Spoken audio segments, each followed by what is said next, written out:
ഞാൻ Sanalkumar A G. I am Sanalkumar A.G. I was reading a Ramayana story for the children. The Ramayana.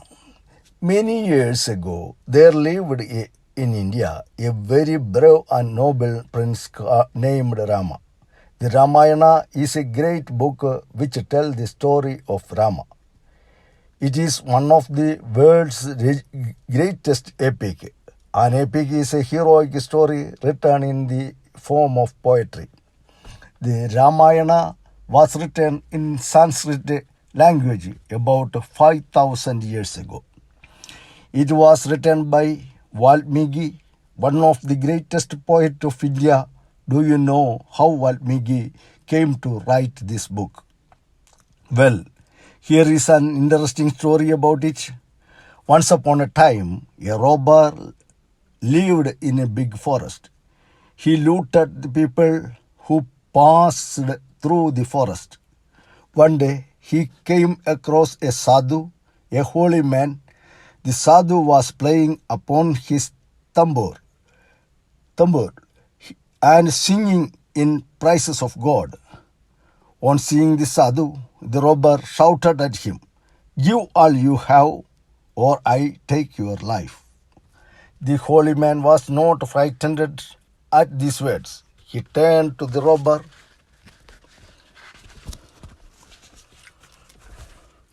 and spoke to him calmly. "You will kill me if you like, but before you do so, tell me, why do you kill and rob people? Do you not think that killing and robbing people is wrong and sinful?" The robber replied, "If I would not kill and rob, my father and my mother and my wife and my children will die of hunger. I share my plunder with my family. Do they share in your sins too? Go and find out," replied the sadhu. "Yes," said the robber, "you are right.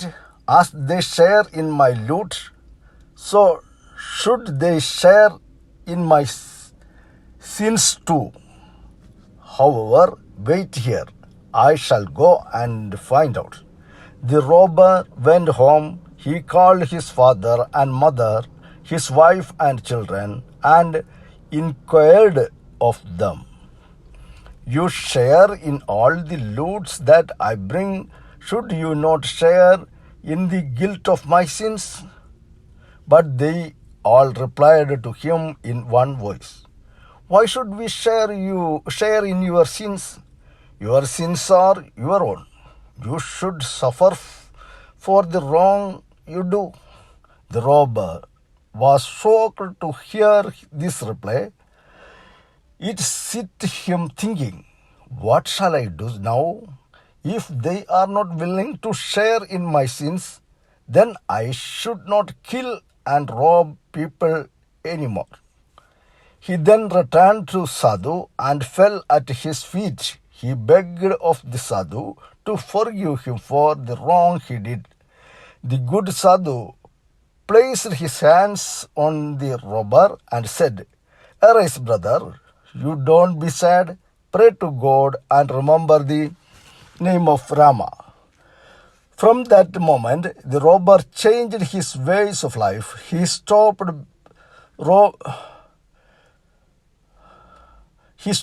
robbing people. Day and night he sat in the meditation at one spot and offered his prayers to God. His body was heaped over with sand and earth till he looked like a big anthill. After many days, he opened his eyes. He shook off the sand and the earth which had gathered around his body, and rose from the spot. His mind was full of Rama's thoughts. The first word that comes out of his lips were the lines of the beautiful poetry. These lines of the poetry were called a couplets or a sloka. This was the beginning of the story of Rama, the Ramayana. He then wrote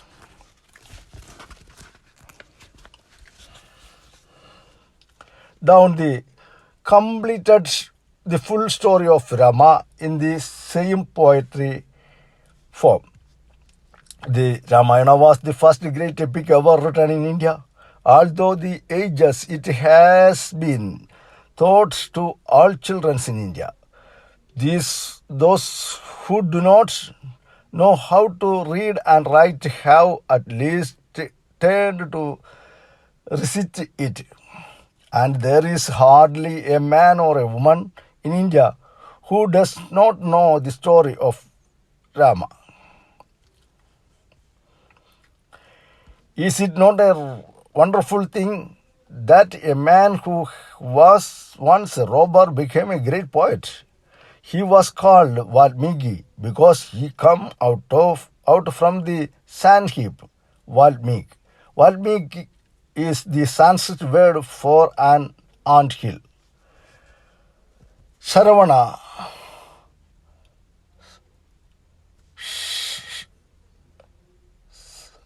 Saravana, the dutiful son. Once there was a young boy named Saravana. Stravana.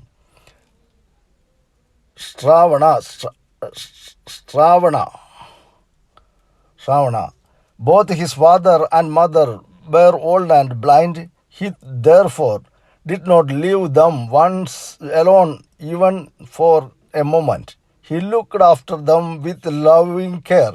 He always obeyed their orders and did everything to please them. One day his parent said to him, Dear Sravana,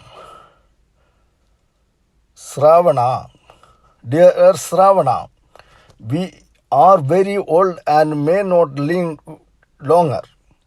Now we have only one desire in life, and that is to go on a pilgrimage. Very well, replied Sravana, I shall fulfill your desire. But how can we go? We are old and blind and cannot walk, asked the parent. Do not worry, I shall carry you on my shoulders and take you on the pilgrimage, replied Sravana readily. Sravana then brought 2 baskets and tied each of them strongly with a string to his 2 ends of the big pole. He seated his parents inside the basket. He lifted the pole, placed it across his shoulders, and started on the pilgrimage. On the way, his parents became thirsty and asked for water. He rested them under a tree and with an earthen jug in his hand went to nearby river. It so happened that at the time King Dasharatha of Ayodhya had come to the forest to hunt. He was a good archer. He could take a correct aim at any object without looking at it. He could do with the help of the sounds it made. King Dasharatha hid himself behind a bush and waited for some animals prey to pass by. Sravana reached the bank of the river. When he dipped the jug in water, it made some sound. The King Dasharatha heard the sound. He believed to be that of a deer. And lo, he stretched his bow and shot an arrow in the direction of the sound. The arrow hit Sravana right in the chest, and he fell down in the ground with a painful scream. King Dasharatha was greatly alarmed when he saw that he had shot a human being and not an animal. He ran to Sravana and took out this arrow from his body. When he began to pour water into his mouth, Sravana spoke to the king in great anger. Please go to my parents. They are resting under the tree over there. They are very thirsty. Do not tell them that I am bit by the arrow. With these words, he fell unconscious and died. With the jug of the water in his hands, the king went to Sravana's parents and gave them water. But they said, Dear Sravana, why are you not speaking? We will not take any water if you do not speak. The king's heart was very heavy and grief. He at last told all that had happened and said, Sravana is no more. He has asked to take care of you. Then they heard this Sravana's parents wept bitterly. As they could not bear their grief, they cursed the king. O king, as we are dying with Sravana's name on our lips, so also you will die with your son's name on your lips. Having uttered these words with broken hearts, they fell unconscious and breathed their last. King Dasharatha then cremated the bodies of Sravana and his parents with proper religions. Reads, he threw his bows and arrows also into the burning fire.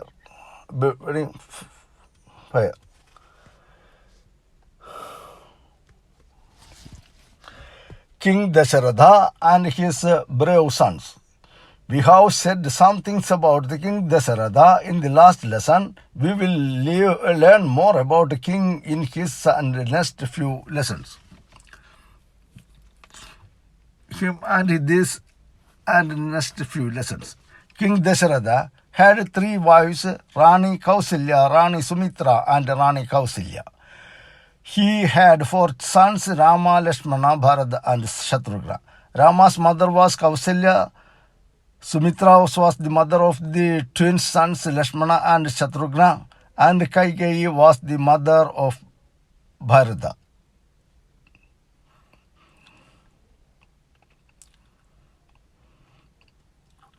Rama was the eldest son. Also the four brothers were good and brave and were loved by all the people. The favorites of all was Prince Rama. He was a good and brave and also clever and good looking and had charming manners. The four princesses grew up and were sent to Guru Vasishtha, the chief priest of the royal family, to study. They lived with the Guru for some years and were taught everything that a princess ought to know. When they completed their studies, they returned to Ayodhya. One day, Rishi Vishwamitra comes to King Dasharatha and said, I am performing a religious sacrifice, but I am not able to complete it because demons comes and put out this holy fire. They can only be killed by Rama. Therefore, please allow him to go with me and to my ashram.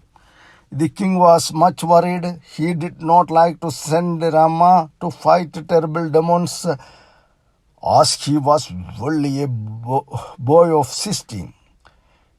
He did not know what to do, but the Rishi told him, O king, do not worry about your son. I assure no harm will come to him.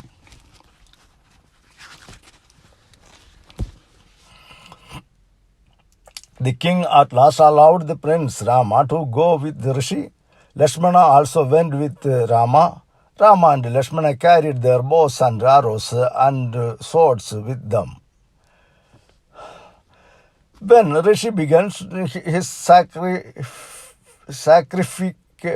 demons comes with a terrific noise. Immediately Rama and Lakshmana strung their bows and killed the demons with their arrows. Rishi Vishwamitra was now able to perform his sacrifice peacefully without any disturbance.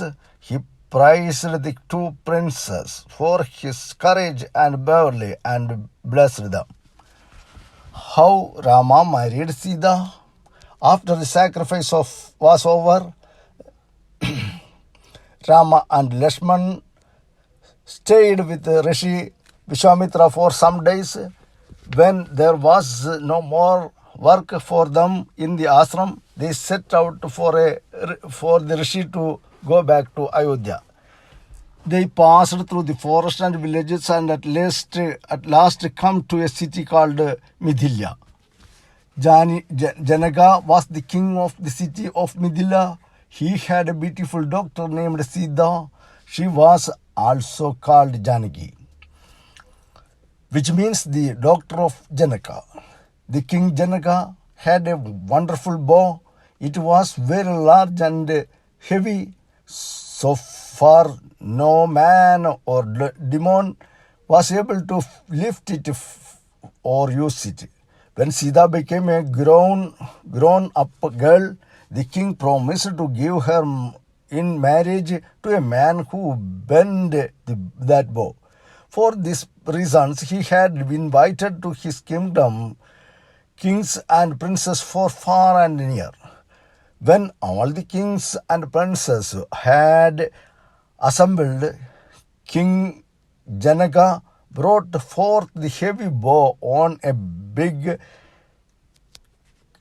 cart drawn by many men. He then declared to all the kings and princesses, "Whoever from among you lift this bow and bend it shall marry my daughter Sita." Rama and Lakshmana were also present at that time. One by one, the king and princess tried their hands at the bow, but no one could lift it. King Ravana of Lanka also tried to lift it, but in doing so his hands got pressed under the heavy bow. He was able to take out his hands with great difficulty. But this time people had come out of the city in large numbers. They had heard about Rama's strength and courage, and they hoped that Rama would bend the famous bows. When all the kings and princes had failed, Rishi Vishwamitra asked Rama to lift the bow. Rama stepped forward and drew out the gigantic bow with the cart with great ease. He quickly drew the string of the bow until it bent and broke in two with the sound of thunder. As soon as the bow was lifted and broken, Sita came forward and placed to hang the garlands of the flowers round Rama's neck. The watching crowds showered flowers on them with great rejoicing. In this way, the beautiful daughter of King Janaka became Rama's wife. Then Vishwamitra took Rama and Sita and Lakshman back to the city of Ayodhya. Here Rama helped his father King Dasharatha to rule the country.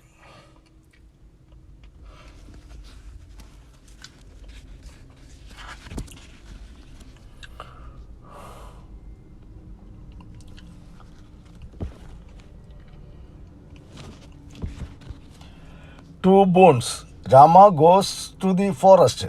Years passed. The king Dasharatha became old and tired of his work. He had ruled for many years and now he decided to give his throne to his eldest son Rama. Throne.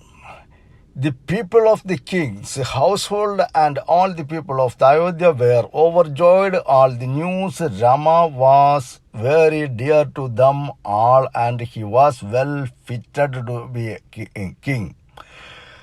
There was one jealous woman, however, who did not like Rama to be the king. This one was the oldest nurse of Queen Kaigeyi. Her name was Mandhara. She went to the Kaigeyi and said, if Rama is to be the king, what about your son Bharata? But the queen said, I am glad to hear of Rama's good fortune. I love him as much as my love Bharat. As Mandara did not succeed in her plans, she urged in difficult ways. She tried to rouse jealousy in the mind of the Queen Kaigeyi against Queen Kausalya. She said to Kaigeyi, by making Rama succeed him, King Dasharatha has shown that he is more fond of the Queen Kausalya than you. If Rama became the king tomorrow, then his mother Kausalya will be honored more than you, the mother of the Princess Bharat. No one will care for you then. This had the desired effect on the mind of the Queen Kaigeyi. She sat down to think how Bharat and not Rama could become the king. Soon an idea came into her mind. She changed her new and beautiful clothes and removed all her ornaments, put on the old clothes, went away to dark and lonely chamber and lay there for a bare floor. After some time, the king Dasharatha went to inform her about Rama's coming coronation. As soon as he saw her lying on the ground, he asked her, why are you so sad? The queen said, I am anxious about the future of my son Bharat. Do you not remember that long ago in a battle with the demons you were wounded?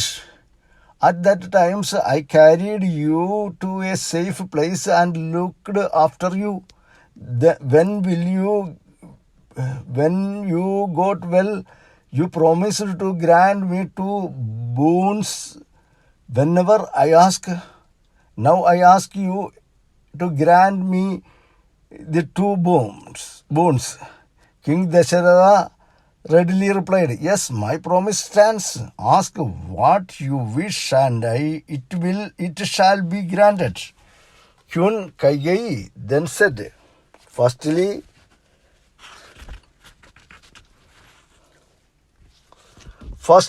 let Rama go to the forest and 14 years, and secondly, let my son Bharat be the king of Ayodhya.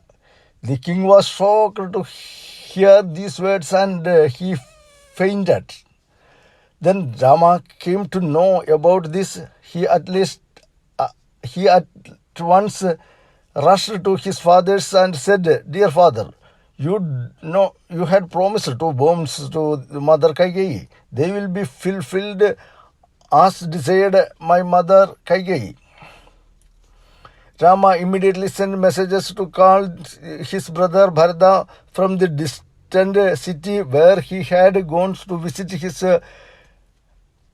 maternal uncle.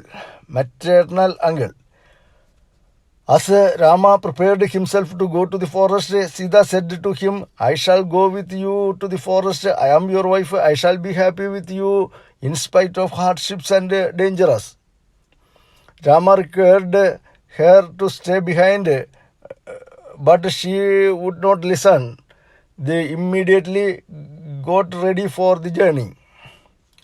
Then Lakshmana came to Rama and said, I shall also go with you to the forest. I shall go before you to find the path and carry all things that you and Sita will need. So Rama, Sita and Lakshmana said goodbye to King Dasharatha, to Queen Kausalya and to all others, and send out for a forest in a chariot. All the people of the Ayodhya came out weeping and ran beside the chariot until they could go no further. Then, with heavy hearts, they stood and watched the chariots till it disappeared in the distance. The only person who was glad to see them go was Queen Kaigeyi.